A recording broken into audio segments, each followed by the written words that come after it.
దర్శి నియోజకవర్గ ప్రజలందరికీ క్రికెట్ అంటే ఇష్టం లేనిది ఎవరికి. అలాంటి క్రికెట్ స్టేడియం కొరకు దర్శి నియోజకవర్గంలోని శివరాజనగర్లో స్థల పరిశీలన ప్రకాశం జిల్లా కలెక్టర్ రాజాబాబు చేశారు. వీరి వెంట టీడీపీ ఇన్ఛార్జ్ గొట్టిపాటి లక్ష్మి మరియు ప్రజాప్రతినిధులు, అధికారులు ఈ కార్యక్రమంలో పాల్గొన్నారు. సీఎం గారు ఎప్పుడు చెప్తూ ఉంటారు, మనసు ఉండాలి, మీరు ఆలోచించండి, ఆలోచిస్తే అన్నీ కూడా ఫైనాన్స్తోనే అవుతాయి అనేది కాదు, చాలా ఫెసిలిటీస్ ఉంటాయి, అవి మీరు ఇన్నోవేటివ్గా ఆలోచిస్తేనే అవి జరుగుతాయని చెప్పేసి వారు ఎప్పుడు కూడా చెప్తూ ఉంటారు.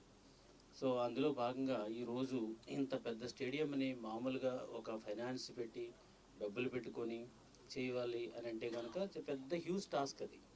కానీ ఉన్న ఇక్కడ ల్యాండ్ ఉంది, తుప్పలతో ఉంది ల్యాండ్ అంతా కూడా, దాన్ని సరి చేసుకుంటే ఒక మంచి అసెట్ కింద ఉపయోగపడుతుంది అనేది ఒక ఆలోచన. ఇది ఇప్పుడు ఆలోచన ఏమైందంటే ఒక మంచి ఫెసిలిటీని క్రియేట్ చేసింది. This is very very important.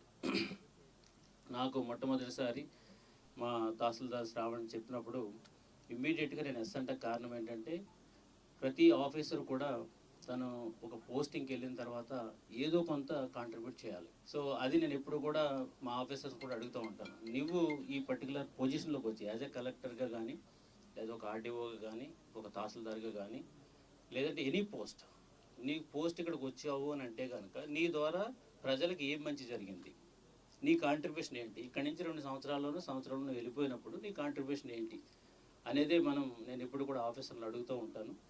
So అందులో భాగంగా నాకు ఆల్రెడీ మైండ్లో ఉంది కాబట్టి, సార్ నేను ఒక క్రికెట్ స్టేడియం చేస్తున్నాను అని అనేటప్పటికీ దట్టు స్టేడియంస్ ఇక్కడ ఎక్కడా లేవు, ఇక్కడ సుమారు 11 నుంచి 20 సంవత్సరాల మధ్యన ఉన్నటువంటి పిల్లలు 20,000 మంది దాకా ఈ కాన్స్టిట్యున్సీలో ఉన్నారని చెప్పారు. వాళ్ళందరూ కూడా ఇప్పుడు క్రికెట్ మీకు అందరికీ తెలుసు, it is one of the famous and most liked game. So చిన్నపిల్లల నుంచి పెద్దవాళ్ళ వరకు కూడా సో ఆ క్రికెట్ని ఆస్వాదించేటువంటి గేమ్ అది.